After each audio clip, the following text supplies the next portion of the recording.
इस वीडियो में हम डिस्कस करेंगे रिगार्डिंग चैप्टर 26 ऑफ डीबीएमएस और जो टॉपिक है that is DBMS schedule. So transaction processing में हम ये टॉपिक्स ऑलरेडी कवर कर चुके हैं प्रीवियस चैप्टर में, that is transaction, transaction property and states of transaction. अब इस वीडियो में हम डिस्कस करेंगे रिगार्डिंग डीबीएमएस स्केड्यूल और भी कुछ टॉपिक्स देखेंगे। सो सबसे पहले जो टॉपिक कवर करेंगे that is DBMS schedule. So let's see what is the schedule. सबसे पहले देखेंगे कि स्केड्यूल क्या है और वो कितने टाइप्स का है। स्केड्यूल क्या होता है? A series of operation from one transaction to another transaction is known as schedule. इसमें क्या होता है, देखिए जैसे ट्रांजैक्शन हमने पढ़ा था प्रीवियस चैप्टर में, ट्रांजैक्शन होता है सेट ऑफ ऑपरेशंस, और जब एक या एक से अधिक एक से अधिक ट्रांजैक्शंस यदि हैं और साइमल्टेनियसली उनके ऑपरेशंस हो रहे हैं एक के बाद एक, तो उन सीरीज ऑफ ऑपरेशंस को कहते हैं स्केड्यूल। मतलब पहले एक ट्रांजैक्शन का कुछ पोर्शन होगा, फिर फिर दूसरे ट्रांजैक्शन के कुछ ऑपरेशंस होंगे, फिर थर्ड के भी सपोज 3 ट्रांजैक्शन हम लेके चले तो इसमें किसी भी ऑर्डर में ऑपरेशंस हो सकते हैं। अब ये डिफरेंट डिफरेंट टाइप्स के होते हैं। समटाइम्स ऐसा होता है कि ट्रांजैक्शन 1 पूरा कंप्लीट हो जाए, फिर ट्रांजैक्शन 2 के ऑपरेशंस होंगे, या ट्रांजैक्शन 2 के कंप्लीट हो जाए फिर ट्रांजैक्शन 1 के होंगे, या ऐसा भी हो सकता है सपोज 5-5 इंस्ट्रक्शन है दोनों में, T1 T2 में, सपोज मान के चलते भी 2 ही ट्रांजैक्शन है, तो हो सकता है 2 ऑपरेशन पहले ट्रांजैक्शन 1 के हो जाए, फिर 2 ऑपरेशन ट्रांजैक्शन 2 के, फिर एक ऑपरेशन T1 का, फिर एक ऑपरेशन T2 का। इस तरीके से कभी भी वो ऑपरेशंस हो सकते हैं बिटवीन ट्रांजैक्शंस, तो इसको कहते हैं स्केड्यूल। अब ये डिफरेंट टाइप्स के होते हैं स्केड्यूल, वो हम देखते हैं। It is use to preserve the order of the operation in each of the individual transaction. हर ट्रांजैक्शन में वो ऑर्डर ऑफ ऑपरेशन को ये स्केड्यूल प्रिजर्व रखता है। इस स्केड्यूल में क्या रहता है, इस टाइम पे जैसे ट्रांजैक्शन T1 प्रोसेस हो रहा है, या फिर नेक्स्ट है T2 का, फिर नेक्स्ट T3 का कोई ऑपरेशन हो रहा है, उसके बाद फिर से T2 का कोई ऑपरेशन हो रहा है। ज़रूरी नहीं कि हर वक्त T1 T2 T3 साइकिल में ही चलेगा। कोई भी ऑपरेशन, किसी का भी ऑपरेशन कभी भी हो सकता है एग्जीक्यूट। मतलब ऑपरेशन क्या है, किसी भी ट्रांजैक्शन के लिए होता है सेट ऑफ ऑपरेशंस, तो हर ट्रांजैक्शन के अपने सेट ऑफ ऑपरेशंस होते हैं। सब स्केड्यूल देखते हैं क्या होता है। तो स्केड्यूल 3 टाइप्स के होते हैं, serial schedule, non serial schedule and serializable schedule. So serial non serial सबसे पहले देखेंगे, और सीरियलाइजेबल स्केड्यूल एक्चुअली में नॉन सीरियल स्केड्यूल्स ही होते हैं, बट उसमें कुछ ऐसा पैटर्न हम देखते हैं कि क्या उसको भी हम सीरियल स्केड्यूल की तरह चेंज कर सकते हैं क्या। यदि उसको किया जा सकता है ऐसा, तो उसको सीरियलाइजेबल कहेंगे। और कोई ऐसा स्केड्यूल नॉन सीरियल स्केड्यूल है जिसको हम सीरियल शेड्यूल में कन्वर्ट नहीं कर सकते, तो फिर वो कहलाता है नॉन सीरियलाइजेबल स्केड्यूल।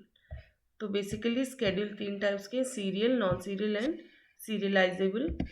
अब सीरियल स्केड्यूल क्या होता है? First is serial schedule. The serial schedule is a type of schedule where one transaction is executed completely before starting another transaction. इसमें क्या होता है, इसमें ऑपरेशंस को हम वो नहीं करते हैं कि पहले 2 ऑपरेशंस ट्रांजैक्शन 1 के होंगे फिर एक T2 का, ऐसे नहीं। इसमें क्या होगा, T1 के सारे ऑपरेशंस एक साथ हो जाएंगे। जब T1 ट्रांजैक्शन पूरा कंप्लीट हो जाएगा फिर T2 की बारी आएगी, फिर उसके सारे ऑपरेशंस कंप्लीट होंगे। या उल्टा कह लीजिए, T2 के सारे ट्रांजैक्शंस कंप्लीट होंगे और फिर T1 का नंबर आएगा। कहने का मतलब कोई एक ट्रांजैक्शन पूरा कंप्लीट हो जाएगा, उसके बाद ही दूसरे ट्रांजैक्शन को मौका मिलेगा कि फिर उसके ऑपरेशंस परफॉर्म होंगे। Now in the serial schedule, when the first transaction completes its cycle, then the next transaction is executed.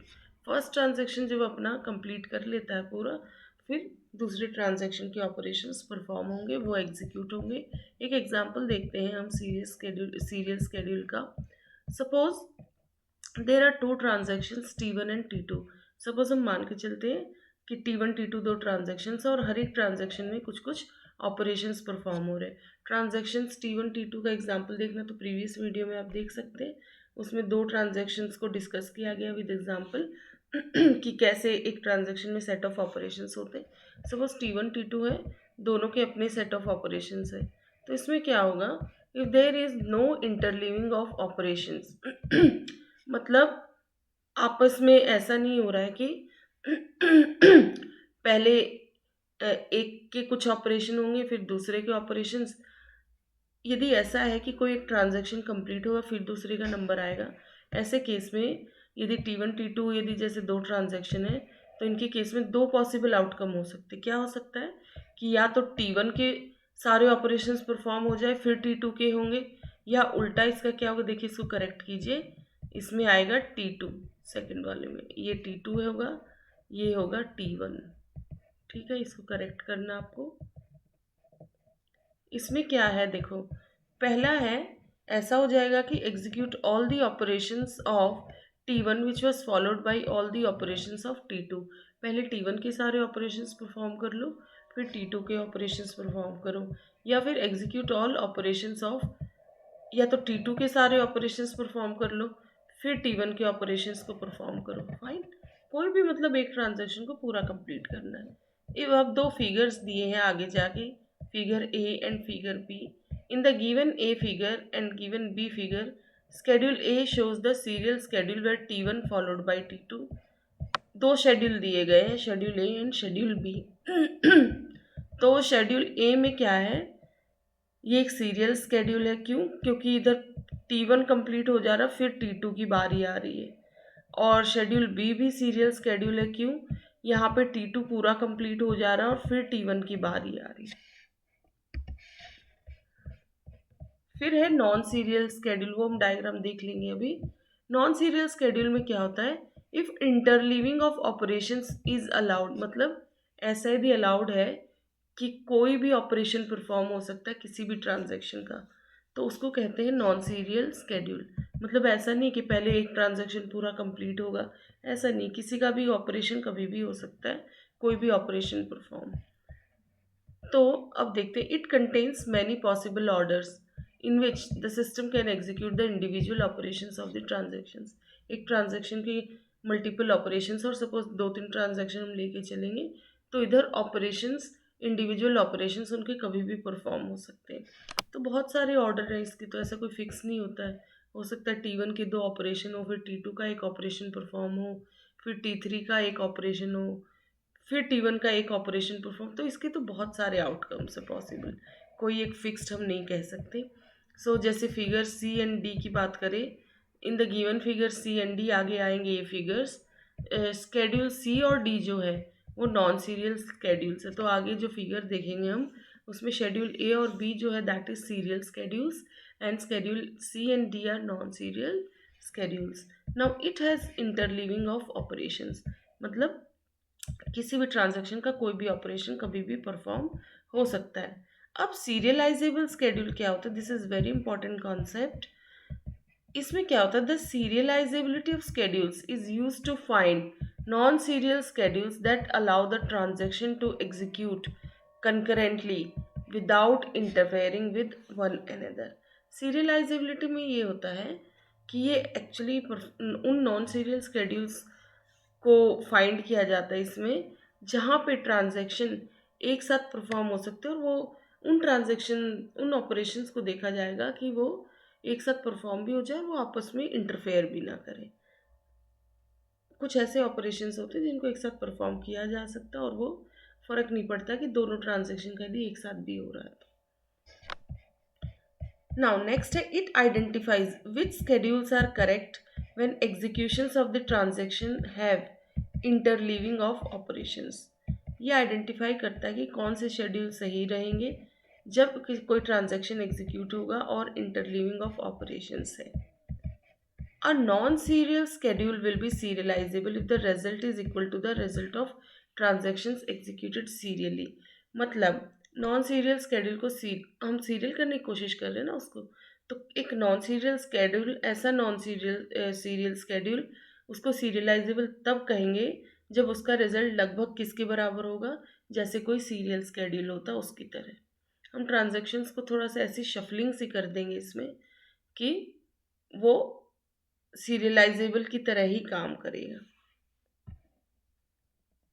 तो कुछ नॉन सीरियल स्केड्यूल वो नॉन सीरियलाइजेबल भी है, मतलब उनको हम सीरियल में कन्वर्ट नहीं कर सकते, सीरियलाइजेबल नहीं बना सकते।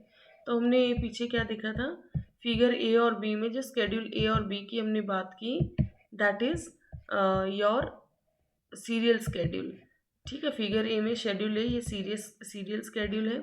इसमें क्या था, ट्रांजैक्शन T1 के ऑपरेशंस पहले परफॉर्म हो रहे, T2 के बाद में, ये टाइम है। ठीक है, टाइम का प्रोग्रेस इस तरीके से। तो T1 में कितने ऑपरेशंस है, इतने, और T2 में सपोज इतने ऑपरेशंस है। कितने ऑपरेशंस है T1 में, 6 ऑपरेशंस, इसमें 3 ऑपरेशन है। तो पहले T1 के सारे परफॉर्म हो जाएंगे। देखिए, क्योंकि ट्रांजैक्शंस ना सेम वेरिएबल पे, सेम डेटाबेस पे ही वर्क कर रहे हैं। तो सपोज ए वेरिएबल है, बी वेरिएबल है, दोनों की ज़रूरत पड़ रही है T1 और T2 को। यहाँ बी की ज़रूरत नहीं पड़ रही है, सिर्फ ए पे काम कर रहा है। पर यहाँ पहले ए पे कौन कैप्चर किए हुए, T1। ट्रांजैक्शन 1 पूरा कंप्लीट हो जाएगा इस पे, फिर ये बी पे भी कुछ चेंजेस कर रहा है। देन जैसे ही T1 ट्रांजैक्शन कंप्लीट हो जाएगा, फिर T2 की बारी आएगी। ठीक है, क्योंकि देखिए यहाँ पे पहले ए की वैल्यू रीड की गई डेटाबेस से जो भी है, फिर ए में से कोई वैल्यू माइनस की, फिर वापस से उस ए को अपडेट कर दिया। तो जब ये वाला रीड ए करेगा ना, तो ये पहले वाली ए वैल्यू को नहीं रीड करेगा ट्रांजैक्शन 2। ये जो T1 ने चेंजेस कर दिए यहाँ पे राइट ए करके, तो ये नया वाला ए यहाँ पे शो होगा। ठीक है, इसीलिए T1 पूरा कंप्लीट होने के बाद फिर T2 की इधर बारी आएगी, और ये वाला ए यहाँ पे रीड होगा, और फिर ये अपनी तरफ से कुछ चेंजेस कर रहा है ए में, कुछ एम वैल्यू ऐड कर रहा है, तो यहाँ पे राइट ए, और फाइनल ए की वैल्यू ये होगी जो ट्रांजैक्शन T2 ने की है। तो या तो ये स्केड्यूल हो सकता है कि पहले T1 ट्रांजैक्शन के सारे ऑपरेशंस परफॉर्म हो जाए, फिर T2 के सारे ऑपरेशंस परफॉर्म होंगे। या स्केड्यूल बी की यदि बात करें, तो पहले देखिए T1 है, T2 है, इसमें हमने क्या किया, पहले T2 के सारे ऑपरेशंस परफॉर्म कर लिए, फिर T1 के। तो एक सीरियल ऑर्डर में हो रहा है ना, कि कोई एक ट्रांजैक्शन पहले कंप्लीट हो जा रहा है, तो ये भी पॉसिबिलिटी है। तो हमने फिगर ए और बी में सीरियल स्केड्यूल का एग्जाम्पल देखा। अब सी और डी दोनों फिगर्स किसके हैं, आपके नॉन सीरियल स्केड्यूल के। तो सी में जो स्केड्यूल सी है, this is non serial schedule. कुछ ऐसा ले सकते हैं आप, सपोज 2 ट्रांजैक्शन है T1 एंड T2, तो इसके नंबर ऑफ ऑपरेशंस हमने देखा था 6 है, T2 के 3 हैं, पीछे जैसे देखा था। लेकिन इनको हमने क्या किया, ऑपरेशंस को एक साथ ना परफॉर्म करके डिवाइड कर दिया। पहले इसके ये 2 होंगे परफॉर्म, इसने ए की वैल्यू रीड की, ए में से कुछ वैल्यू माइनस कर दी। अब ये भी वैल्यू ए की ही रीड कर रहा है, और ये अपनी तरफ से ए की वैल्यू में कुछ एडिशन कर रहा है। ठीक है, अब ये ए की वैल्यू को राइट कर रहा है ट्रांजैक्शन T1, फिर ये बी को रीड कर रहा है, ये वापस से ए को राइट कर रहा है, और ये B equal to B plus N, और फिर ये बी को राइट। तो ये सारे ऑपरेशंस बट गए आपस में, मतलब ए वेरिएबल पे पहले T1 ने कुछ देखा, कुछ अपनी तरफ से माइनस किया, T2 ने फिर कुछ रीड किया, और A equal to A plus M, इसमें अपनी कुछ वैल्यू चेंज की, फिर ये फाइनली ए की वैल्यू को यहाँ राइट किया, अपडेट किया डेटाबेस में, इसको फिर बी की वैल्यू को रीड किया, ये फिर ए की वैल्यू को राइट किया। Fine, so B equal to, ये बी पे कुछ वर्क किया वेरिएबल पे, फिर राइट बी। तो हमने ऑपरेशंस को क्या किया, एक तरीके से मिक्सअप कर दिया है। ऐसा नहीं कि पहले T1 के सारे ऑपरेशंस कंप्लीट होंगे, फिर T2 के। नॉन सीरियल स्केड्यूल है, तो इसमें कभी भी किसी का ऑपरेशन भी परफॉर्म हो सकता है, किसी भी ट्रांजैक्शन का। अब ऑपरेशन हम किसको कह रहे हैं, ये जो इंडिविजुअल स्टेप्स है हर ट्रांजैक्शन की, ये 1 2 3, T1 में कितने ऑपरेशंस परफॉर्म हो रहे हैं, 6, ये ईच स्टेप को ऑपरेशन कहा गया। T2 में कितने ऑपरेशंस हैं, 3। ठीक है, तो एक ये जो स्केड्यूल डी है, ये भी आपका नॉन सीरियल स्केड्यूल है। जैसे T1 के 3 ऑपरेशंस कंप्लीट हुए, फिर T2 ने अपने 3 कंप्लीट किए, फिर T1 ने अपने बचे हुए ऑपरेशंस परफॉर्म कर लिए। ठीक है, तो ये भी एक नॉन सीरियल स्केड्यूल है। सो आप देख सकते हैं here schedule A and B are serial schedule, and schedule C and schedule D are non serial schedule. इसमें क्या हो रहा है देखिए, ये जो है schedule A and schedule B, ये दोनों तो क्या है, these two are serial schedule and schedule C and schedule D are non-serial schedules. So हमने DBMS schedule पढ़ा, यहाँ पे ये भी ट्रांजैक्शन प्रोसेसिंग की ही टॉपिक है. DBMS schedule देखा एंड नाउ नेक्स्ट टॉपिक जो हम कवर करेंगे that is testing of serialisability.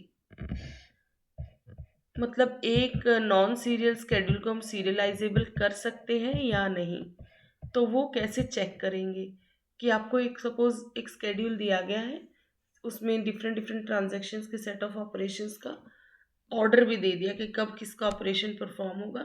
उस कंप्लीट को देख के आपको ये डिटरमाइन करना है कि ये जो नॉन सीरियल स्केड्यूल है ये क्या सीरियलाइजेबल बन सकता है, मतलब इसको सीरियल स्केड्यूल की तरह हम वर्क करा सकते हैं. तो उसके लिए हमको एक चीज़ की ज़रूरत पड़ती है वो होता है सीरियलाइजेशन ग्राफ. इसको प्रेसिडेंस ग्राफ भी कहा जाता है. So serialization graph is used to test the serializability of a schedule. एक स्केड्यूल की सीरियलाइजेबिलिटी यदि हमें चेक करनी है तो हम सीरियलाइजेशन ग्राफ का यूज़ करते हैं. तो suppose assume a schedule S, एक स्केड्यूल एस हम अज्यूम करते हैं, उसमें कितने भी ट्रांजैक्शंस हो सकते हैं.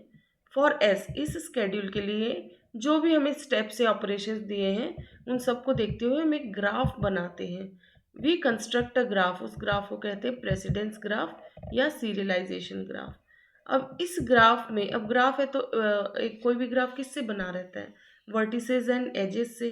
So this graph has a pair. Graph को जी से हम रिप्रेजेंट करते हैं और ग्राफ में क्या होता है, वर्टिसेस एंड एजेस होती हैं. So it consist of vertices and edges where we है, we means set of vertices, E है set of edges.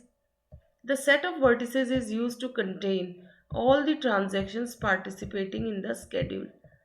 Set of vertices क्या होंगी, जितने भी transactions आपके परफॉर्म हो रहे हैं उस पार्टिसिपेट कर रहे हैं स्केड्यूल में. सपोज 3 ट्रांजेक्शन्स हैं, T1, T2 एंड T3. तो एजेस कितनी बनेंगी, मतलब वर्टिसेस कितनी होंगी, सॉरी एजेस नहीं होंगी, ये वर्टिसेस कहलाएंगे.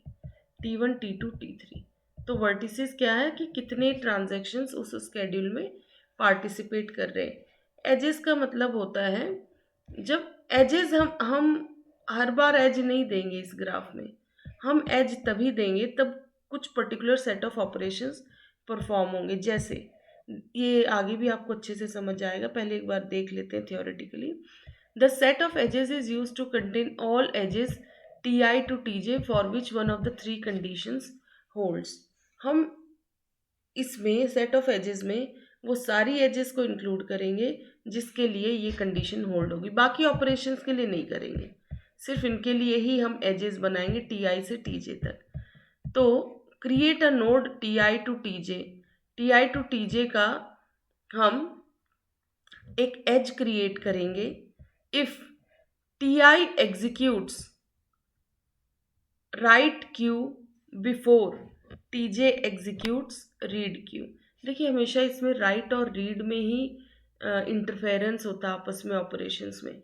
तो जब भी क्यू कुछ राइट, क्यू वेरिएबल है सपोज, उस पर Ti ने पहले कुछ राइट किया, जैसे इसने राइट किया और जो Tj है वो फिर उस अपडेटेड क्यू की वैल्यू को रीड कर रहा है, तब हम एक एज ड्रॉ कर देंगे. या Ti ने पहले रीड किया कुछ, फिर Tj उस पर कुछ राइट कर रहा है, या Ti ने कुछ राइट किया और फिर Tj उस पर क्या कर रहा है, राइट कर रहा है क्यू को दोबारा से. क्लियर. तो राइट हमने एक चीज़ तो देखी कि दोनों में से कोई एक तो राइट होना चाहिए, तब जाके हम उसको एक एज दे रहे हैं. खाली दोनों रीड है तो फ़र्क नहीं पड़ता, वो दोनों वैसे भी इंटरफेयर नहीं करेंगे आपस में.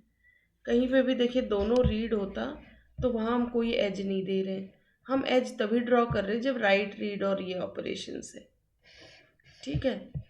तो क्रिएट एन, ये इस तरीके का नोड कह लीजिए, इसको एज कहते हैं. Ti to Tj पर जैसे T1 to T2 पे हम इस तरीके से एरो दे देंगे.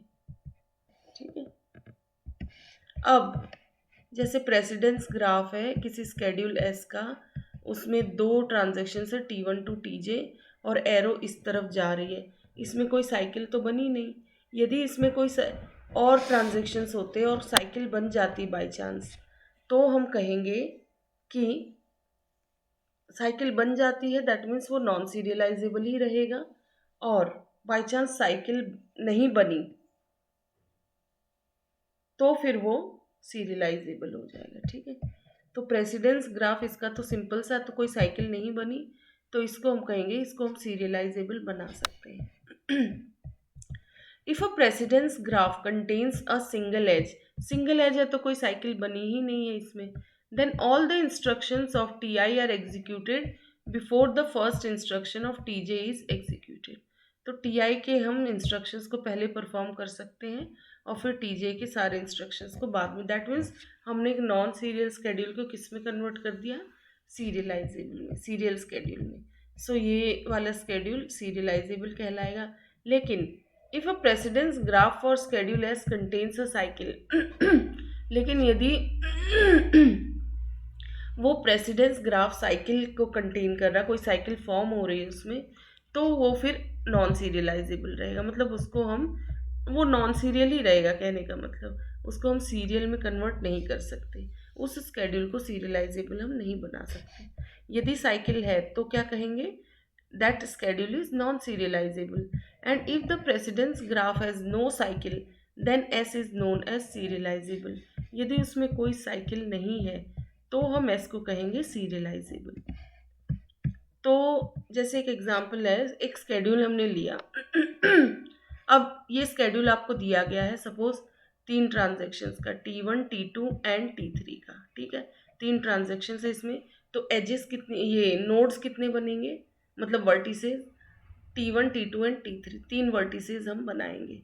फिर जैसे स्केड्यूल S1 है तो ये ऑपरेशन से इसको हम सीरियलाइजेबल बना सकते हैं या नहीं, वो हम देखेंगे कि इसको हम can we convert it to, can it be, मतलब ये डिटरमाइन करेंगे हम सीधा सा, एक साफ शब्दों में कहें तो, कि क्या स्केड्यूल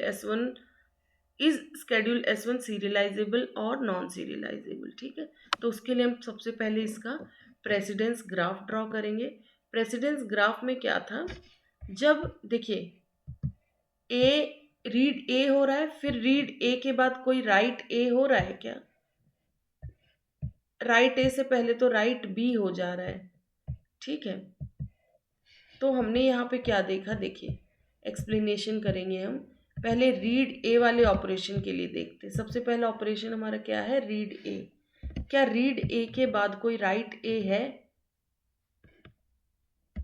इमीडिएटली राइट बी आ रहा उससे पहले, तो उसके जस्ट बाद तो रीड बी, मतलब ए का ही कोई दूसरा ऑपरेशन देखें तो क्या आ रहा है, ए रीड ही हो रहा है दोबारा से। ए से रिलेटेड इन तीनों में देखेंगे, T2 T3 में कोई राइट आ रहा है क्या इसके बाद, इसके खुद में आ रहा है राइट, लेकिन किसी और ट्रांजैक्शन में आ रहा है क्या, किसी और में तो नहीं आ रहा, उसमें रीड ही आ रहा है।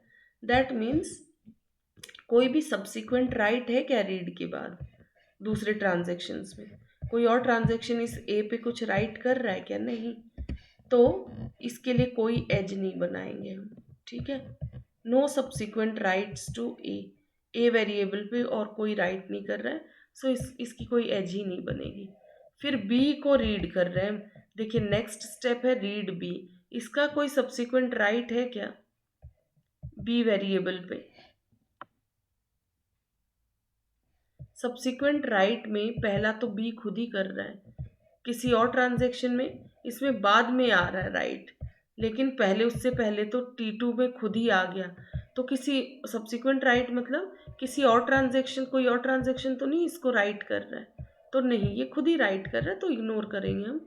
कोई और ट्रांजैक्शन यदि राइट कर रहा है तो हम एक एज ड्रॉ कर देते T2 से T3 के बीच में। तो हमने देखा कि यहाँ सब्सिक्वेंट राइट बी का भी नहीं है, तो कोई एजेस नहीं है। फिर सी वेरिएबल पे देखेंगे T3 में। अब नेक्स्ट देखिए रीड ए आया, रीड और राइट में ही देखना हमें, रीड ए रीड बी, फिर रीड सी की बारी आएगी। आप विद टाइम जाएंगे तो पहले इस वाली रो के सारे परफॉर्म हुए, फिर तीसरा नंबर अब रीड सी का आएगा। तो क्या रीड सी के बाद कोई राइट सी है जो किसी और ट्रांजैक्शन में परफॉर्म हो रहा? वो भी नहीं, इसके खुद में हो रहा है सबसे पहले, यहाँ तो बाद में जा रहा है ना। तो सब्सिक्वेंट मतलब इमीडिएट राइट किसी और ट्रांजैक्शन में हो रहा है क्या? नहीं, तो इसकी भी कोई एज हम ड्रॉ नहीं करेंगे। अब इसके बाद आई बारी राइट बी की, ठीक है। विद टाइम जब आप नीचे जाते जाएंगे तो जैसे रीड ए था, रीड बी, रीड सी, अब राइट बी की बारी आएगी।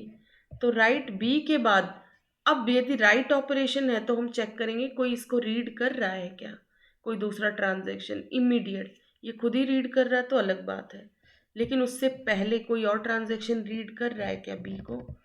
तो यस, देखिए राइट बी के बाद ये ट्रांजैक्शन T3 बी को रीड कर रहा है, ठीक है। तो इसका मतलब कोई दूसरा ट्रांजैक्शन इस वैल्यू को रीड कर रहा है। तो राइट से रीड की तरफ हम जा रहे हैं, तो हम एक उसमें एज ड्रॉ कर देंगे। हमने यहाँ पढ़ा था ना, देखिए ये वाला, ये नोड की बजाय इधर आप एज लिखिए, यहाँ पे हम एज ड्रॉ करेंगे, EDGE एज। नोड तो ये खुद ही वर्टिसेस को कहा गया है, नोड को करेक्ट करके आप एज करिए इसको। TI टू TJ या तो राइट को रीड कर रहा है कोई, या रीड को राइट कर रहा है, या राइट को ही राइट कर रहा है। तो हमारे पास क्या आ रहा है? ये फर्स्ट वाला, राइट के बाद रीड हो रहा। देखिए इसने बी को राइट किया और फिर सी उसको रीड कर रहा है बी को। तो T2 से T3 हम क्या करेंगे? एक एज बना देंगे, T2 से T3, ठीक है। पहला एज हमारा किसका बना? T2 से T3 का। क्लियर? ये प्रेसिडेंस ग्राफ हम ड्रॉ कर रहे हैं। अब नेक्स्ट है सी, राइट सी, है ना। राइट बी के बाद अब नीचे टाइम विद टाइम नीचे जाते जाएंगे, तो राइट बी के बाद राइट सी आया। अब सी के बाद कोई सब्सिक्वेंट रीड है क्या, मतलब कोई दूसरा ट्रांजैक्शन रीड कर रहा है क्या सी को? तो देखते हैं हम, यस, ये ट्रांजैक्शन T1 इसको रीड कर रहा है। तो फिर इसको हम क्या कहेंगे? इसमें भी एक हम T3 से T1 का एक एज ड्रॉ कर देंगे। तो हमारा T1 भी ट्रांजैक्शन ले लिया हमने, ये नोड्स हो गए मतलब वर्टिसेस। अब T3 से T1 पे हम एक एरो ड्रॉ कर देंगे इस तरीके से। क्लियर? तो ये भी हो गया। अब रीड बी तो ऑलरेडी हम देख चुके हैं, रीड बी को हम इग्नोर करेंगे क्योंकि रीड राइट बी जब किया था फिर रीड बी उसमें इंक्लूड हो चुका है, तो एज तो ड्रॉ कर दिया हमने उसके लिए। अब नेक्स्ट आएगा राइट ए, ये देखिए राइट बी हो गया, B is subsequently read by T3 उसको रीड कर रहा था, तो T2 से T3 हमने एक एज बनाई। देखिए यहाँ पे T2 से T3 एक एज आई। फिर राइट सी जब किया हमने तो C is subsequently read by T1, तो T3 से T1 एक एज बना दी हमने, ठीक है। फिर आपका रीड बी और ये राइट ए हुआ था, ठीक है। राइट ए का भी हम राइट बी और सी का कर चुके हैं, अब राइट ए की बारी आएगी, ठीक है। राइट ए करेंगे तो क्या सब्सिक्वेंट रीड या राइट ए हो रहा है क्या? ये रीड ए, ये देखो A is subsequently read by T2, yes.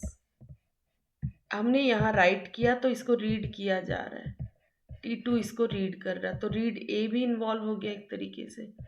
तो राइट ए और read A, that means T1 से T2 भी एक एज चली जाएगी। देखिए इस तरीके से T1 से T2 एज चली गई, तो ये क्या हो गया? एक साइकिल परफॉर्म हो गई ना। देखिए एक कंप्लीट साइकिल बन गई इनके बीच में। तो ये स्केड्यूल फिर क्या कहलाएगा? जब यदि प्रेसिडेंस ग्राफ में साइकिल परफॉर्म हो जा रही है तो उसको हम नॉन सीरियलाइजेबल कहेंगे, मतलब इस स्केड्यूल को हम सीरियलाइजेबल नहीं बना सकते, ठीक है। ये नॉन सीरियल ही रहेगा। तो ऐसे स्केड्यूल को हम क्या कहेंगे, इट इज़ नॉन सीरियलाइजेबल। ठीक है, और यदि साइकिल नहीं परफॉर्म होती तो ये सीरियलाइजेबल कहलाता है। तो हमने प्रेसिडेंस ग्राफ से डिटरमाइन कर लिया। ठीक है, इतना हो गया। इसके बाद राइट ए, फिर रीड बी रीड ए, तो इनमें एजेस आई चुकी इनकी। फिर रीड सी भी हो चुका। अब राइट ए, अब बारी आएगी राइट ए की, इस वाले ऑपरेशन की। तो राइट ए के बाद कोई रीड या राइट ए आ रहा है क्या? नहीं। देखिए, राइट ए के बाद कुछ भी कोई और ट्रांजैक्शन इसको रीड या राइट कर रहा है? नहीं, क्योंकि इतनी ही तो रह गए हैं अब बाकी। तो इनमें तो आगे आ रहे हैं डिफरेंट वेरिएबल्स आ रहे हैं। तो यहाँ भी कोई ग्राफ वो एज नहीं ड्रॉ करेंगे हम। फिर बारी आएगी राइट सी की। विद टाइम हम देख रहे हैं ना ऑपरेशन, इसका तो लास्ट नंबर आएगा राइट बी का। तो राइट ए पे कोई वो नहीं होगा एज। राइट सी, इसको भी कोई रीड या राइट कर रहा है क्या? मतलब ट्रांजैक्शन T2 T3 में से नहीं। फिर आएगी बारी राइट बी की, इसमें भी कोई एज ड्रॉ नहीं होगी, क्योंकि इनके बाद इनको कोई रीड या राइट कर ही नहीं रहा। सो देखिए, राइट ए मतलब in T2 no subsequent reads to A, so no new edges, कोई एज नहीं ड्रॉ होगी। राइट सी वाले ऑपरेशन में भी कोई भी रीड नहीं कर रहा है सी को, so no new edges, read या राइट कुछ भी नहीं हो रहा इनको। Write B, no subsequent reads to B, so no new edges. Subsequent read कह लीजिए, सब्सिक्वेंट राइट कुछ भी नहीं हो रहा, तो कोई एज नहीं, एजेस सिर्फ इनके लिए ड्रॉ होगी। और ये हमारा प्रेसिडेंस ग्राफ हो गया। सो देखिए, precedence graph for schedule S1, इसको थोड़ा सा आप करेक्ट करिएगा। ये कुछ इस तरीके से होगा, T1 T2 T3। देखिए, T1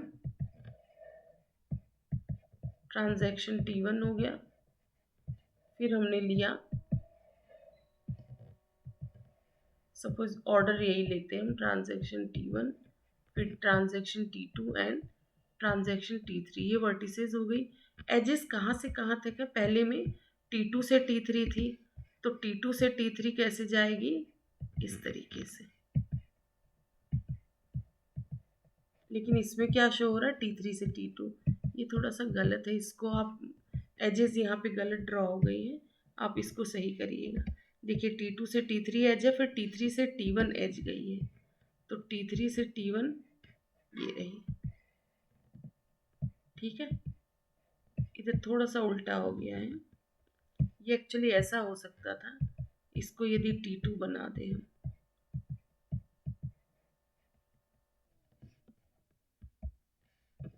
फिर T1 से T2 कर दीजिए। यदि ये T2 है और ये T3 है तो ठीक है। देखिए, T1 से T2 एज जा रही है, जैसे यहाँ पे, फिर T2 से T3 मतलब यहाँ जा रही है, और फिर T3 से T1। तो ये ग्राफ भी ठीक है। या फिर ऐसे T1 T2 T3 आप ऐसे लिखेंगे तो ये, तो इसमें हम क्या देख रहे हैं? साइकिल फॉर्म हो रही है। साइकिल जैसे ही फॉर्म होगी प्रेसिडेंस ग्राफ में, तो उस स्केड्यूल को हम कहते हैं कि ये नॉन सीरियलाइजेबल है। So the precedence graph for schedule S1 contains a cycle, that is why schedule S1 is non serializable. तो ये क्या कहलाएगा? Non serializable schedule. अब और एक एग्जांपल देखते हैं। सपोज स्केड्यूल S2 है, इसको भी हम डिटरमाइन करेंगे कि ये सीरियलाइजेबल है या नहीं। तो सपोज ये ट्रांजैक्शंस दिए हैं हमारे पास, T4 T5 एंड T6। ठीक है, इसका हम प्रेसिडेंस ग्राफ ड्रॉ करेंगे। तो रीड ए, इसका कोई सब्सिक्वेंट राइट हो रहा है क्या? इसमें खुद में हो रहा है, मतलब नेक्स्ट राइट जो हो रहा है वो इसमें खुद ही में हो रहा है। तो सब्सिक्वेंट राइट तो नहीं हो रहा है, ये राइट तो बाद में हो रहा है ना, देखिए। लेकिन उससे पहले राइट खुद T4 में हो गया है, तो इसको हम नहीं लेंगे। देखिए, सब्सिक्वेंट मतलब जस्ट नेक्स्ट नंबर पे राइट कौन सा ट्रांजैक्शन कर रहा है इसको।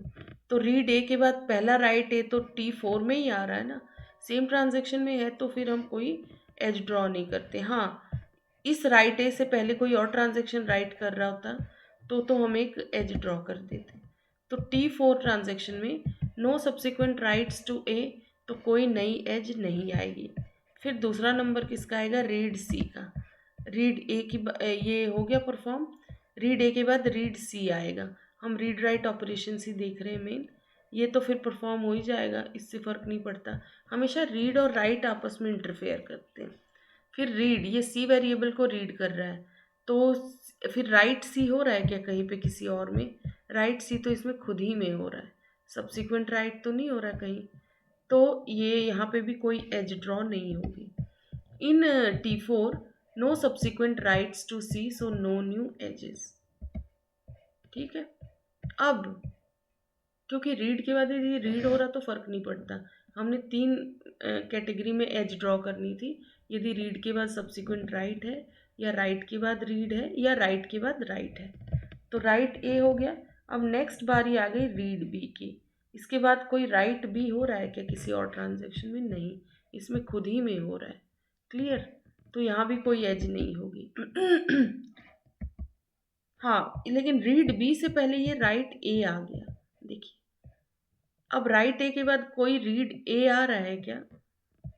तो रीड ए देखिए यहाँ आ रहा है, मतलब T5 इसको रीड कर रहा है। तो T4 और T5 के बीच में हम क्या करेंगे? एक एज ड्रॉ कर देंगे। देखिए, राइट ए ऑपरेशन जब हो रहा है तो उसको T5 रीड कर रहा है। ए इज सब्सिक्वेंटली रेड, सबसे पहली बार कोई दूसरा ऑपरेशन उस वैल्यू को रीड कर रहा है। A is subsequently read by T5, so add edge, एक T4 से T5 की हम एज बनाएंगे। सपोज हमने ले लिया ये T4 बना लिया, और ये सपोज हमने T5 बना लिया। ठीक है, तो हमने क्या देखा? T4 से T5 पे हमने एक एज ड्रॉ कर दी। क्लियर? अब T6 भी ले लेते हैं हम, क्योंकि 3 ही ट्रांजैक्शन है। तो यदि 3 नोड्स लेंगे हम, 3 वर्टिसेस, तो पहला एज तो हमें मिल गया। अब हम देखेंगे, अब नेक्स्ट किसकी बारी आएगी? देखिए, रीड बी के बाद राइट, रीड बी के बाद राइट बी हो रहा है क्या? In T5 no subsequent writes to B, so no new edges. कोई ऐसा राइट भी नहीं हो रहा कहीं पे। T6 में हो रहा है क्या, या T4 में? नहीं, तो T4 तो यहीं पे ओवर हो जाएगा। तो राइट बी का कोई भी सब्सिक्वेंट रीड बी का कोई राइट नहीं हो रहा है किसी और में, इसमें खुद ही में हो रहा है ना, तो फर्क नहीं पड़ता है। सेम ट्रांजेक्शन में तो डजेंट मैटर। फिर राइट सी, अब नेक्स्ट ऑपरेशन है राइट सी। राइट सी के बाद कहीं रीड सी हो रहा है क्या कोई और ट्रांजेक्शन? यस, ये T6 ट्रांजेक्शन इसको रीड कर रहा है। तो T4 से T6 पे हम एक एज ले लेंगे। तो ये T4 से T6 पे हमने एरो ड्रॉ कर दी। क्लियर? तो देखिए, T4 से T6 पे एरो आ गई। तो राइट सी में C is subsequently read by T6, so add edge T4 to T6। ठीक है, अब राइट सी हो गया। अब हम बारी है रीड ए की। रीड ए के बाद राइट ए हो रहा है क्या कहीं? नेक्स्ट कोई ऑपरेशन कर रहा है क्या? नहीं, ये खुद कर रहा है, लेकिन किसी और और देखिए, T4 तो यहीं कंप्लीट हो गया। अब T5 और T6 में ही चलेगा जो भी है इंटरफेरेंस। तो रीड ए को कोई राइट, मतलब T6 राइट कर रहा है क्या? नहीं, तो कोई एज नहीं आएगी। राइट बी, ये रीड ए का हम देख रहे हैं, तो रीड ए को अभी यहाँ पे हम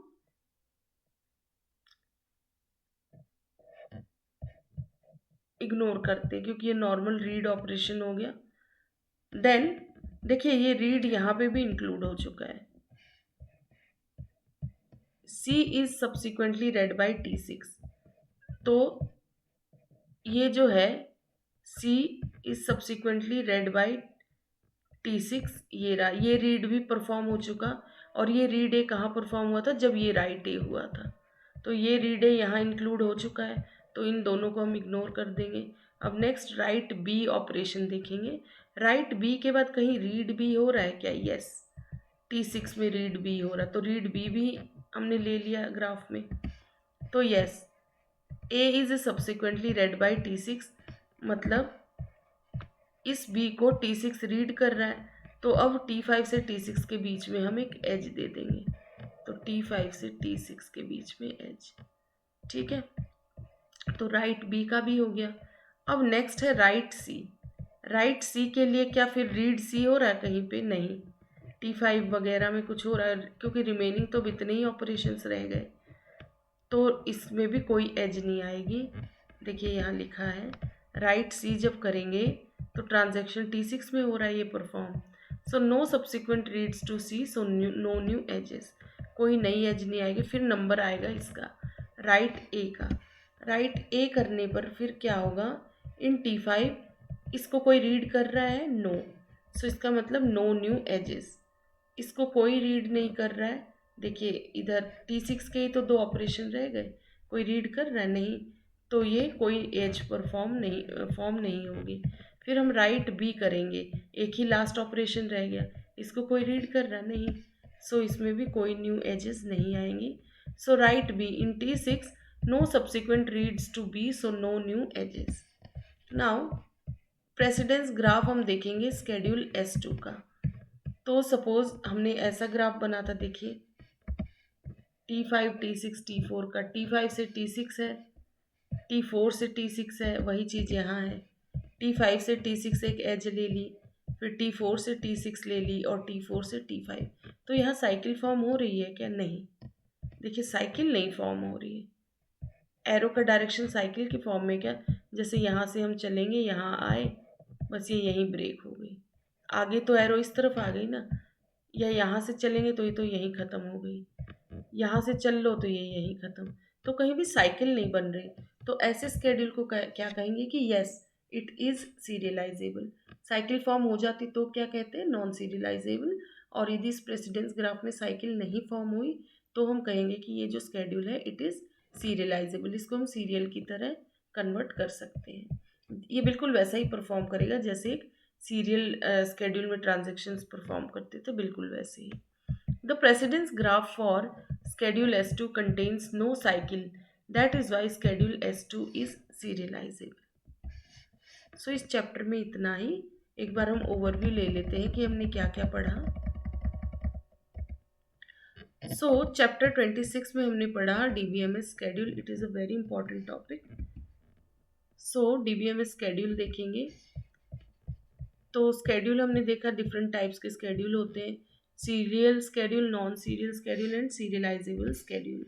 फिर सीरियल स्केड्यूल को हमने डिस्कस किया, then non serial schedule and serializable schedule.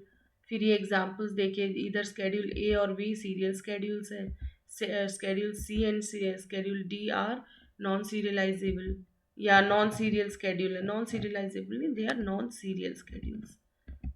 फिर टेस्टिंग ऑफ सीरियलाइजेबिलिटी देखेंगे कि कोई सपोज एक स्केड्यूल दिया है वो सीरियलाइजेबल है या नॉन सीरियलाइजेबल। तो टेस्टिंग ऑफ सीरियलाइजेबिलिटी, उसकी कंडीशन राइट के बाद कोई रीड होना चाहिए या रीड के बाद राइट या राइट के बाद राइट। रीड के बाद रीड है तो फर्क नहीं पड़ता, हम कोई एज नहीं लेते।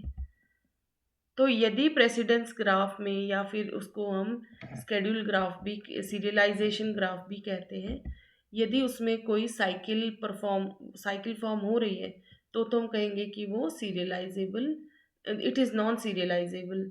और यदि साइकिल फॉर्म नहीं हो रही है देन इट इज़ सीरियलाइजेबल। हो रही है तो नॉन, और साइकिल नहीं हो रही तो सीरियलाइजेबल। जैसे ये स्केड्यूल S1 है, ये आपका इसमें साइकिल फॉर्म हो जा रही है प्रेसिडेंस ग्राफ में, तो ये स्केड्यूल क्या कहलाएगा, नॉन सीरियलाइजेबल। ये एक्सप्लेनेशन है इसका। तो प्रेसिडेंस ग्राफ में साइकिल फॉर्म हो जा रही है, so it is a non serializable schedule. फिर एक स्केड्यूल S2 लेंगे, इसमें साइकिल फॉर्म नहीं होगी प्रेसिडेंस ग्राफ में, या फिर जो सीरियलाइजेशन ग्राफ बनेगा उसमें कोई साइकिल फॉर्म नहीं हो रही। दैट मीन्स ये जो स्केड्यूल है schedule S2, this is serialisable. ठीक है, साइकिल फॉर्म नहीं हो रही है तो वो सीरियलाइजेबल है। तो स्केड्यूल S1 क्या था, non serializable, and schedule S2 is serializable. So इस वीडियो में इतना ही। Thank you so much.